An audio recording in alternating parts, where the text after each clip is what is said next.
ogtiin inaan si private ula hadalnay toomar ka badan u sheegnay haddana publiga wax ugu sheegaynaa calaamadahaas calaamadihii qoom dhan lagu halaagay kaftankaas ee baasha kugu gashay meel xun yeeso kula tagay yaa lagu halaagin marka la qoomuluude ilaali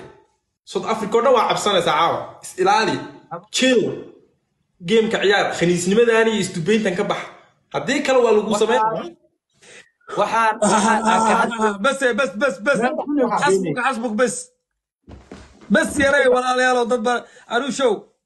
أنا واحد أكون شيء مركلا كوجو علينا أجو وحي أكو هذا شنو يدوين ما الحين بدون تاع إسكام مرة بينا كل حلا مرة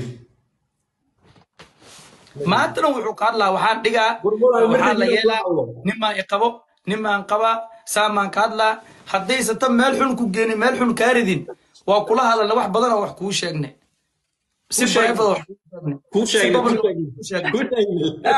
وكسي على جلوس محمد بشير امر dhageyso waxa u sheegtaa rag inuu la kaftama asoona dhaqanka iyo oo sakatagin wax aan shariicada ogoleen asoona ka tagin warga la kaftama u sheeg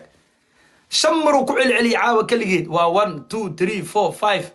5 ina asaga wax u sheegtaa kuleeda maxamed bashir publiga joogna muqt private uma hadleeno inta private wax ugu sheeg karno ugu sheegnay وكسود محمد يا ورتبك كلها مستنى وحدته شيء كرا انا واكا موسى قلد كيس وشاك روح كديق لو وقت يعني waxaan ka waday daa wax ii sheegayso waa qadada laakiin mustaq